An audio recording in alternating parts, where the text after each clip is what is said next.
30 పడకల ఆసుపత్రి, నలుగురు డాక్టర్లు, 10 మంది సిబ్బంది, వేలకు వేలు జీతం అన్నీ ఉన్నాయి.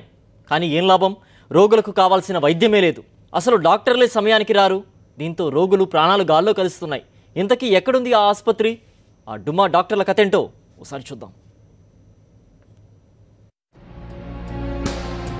మెదక్ జిల్లా నర్సాపూర్ ఆసుపత్రిలో మృత్యు ఘంటికలు మోగుతున్నాయి. రోగులకు ప్రాణం పోయాల్సిన వైద్యులు డ్యూటీ పట్ల నిర్లక్ష్యంగా వ్యవహరిస్తున్నారు. దీంతో ఎమర్జెన్సీ వైద్యం కోసం వచ్చిన రోగుల ప్రాణాలు గాల్లో కలిసిపోతున్నాయి. డాక్టర్లు అందుబాటులో లేకపోవటం రోగుల పాలిట శాపంగా మారింది.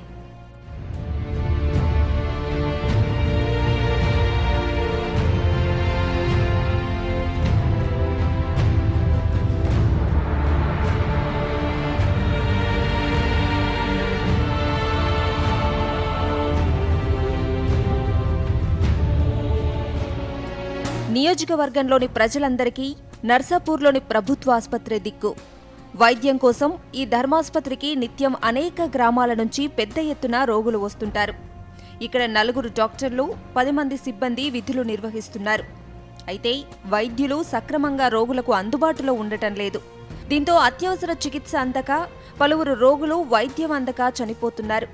ఇలా వారం వ్యవధిలోనే 2 పేషెంట్లు మృత్యువాత పడ్డారు. శుక్రవారం రోడ్డు ప్రమాదంలో గాయపడి చావు బతుకుల మధ్య ఉన్న యాసిన్ అనే యువకుణ్ణి నర్సాపూర్ హాస్పిటల్కి తీసుకొచ్చారు. తీరా వైద్యులు లేకపోవడంతో బాధితుడు ప్రాణాలు కోల్పోయాడు. ఇలాగే జ్వరంతో బాధపడుతూ వచ్చిన మరో విద్యార్థి కూడా బలయ్యాడు. దీంతో ఈ ఆసుపత్రికి రావాలంటేనే జనం జంకుతున్నారు.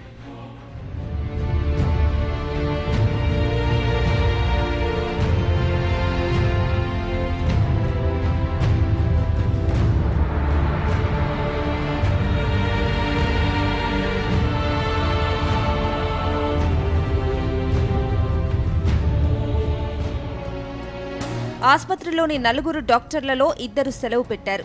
మిగతా 2 వైద్యులు కూడా డుమ్మా కొట్టారు. దీంతో రోగుల అవస్థలు వర్ణనాతీతంగా మారాయి. ట్రీట్మెంట్ కోసం వచ్చిన 400 మంది రోగులు 12 గంటల పాటు పడిగాపులు కాశారు. వృద్ధులు, పిల్లలు, గర్భిణీలు నానా ఇబ్బందులు పడ్డారు.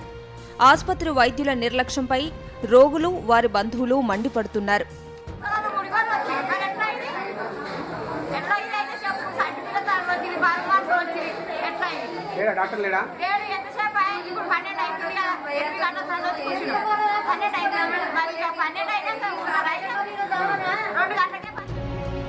విషయం తెలుసుకున్న జిల్లా మెడికల్ సూపరింటెండెంట్ చంద్రశేఖర్ నర్సాపూర్ ఆసుపత్రిని సందర్శించి పరిస్థితిని తెలుసుకున్నారు.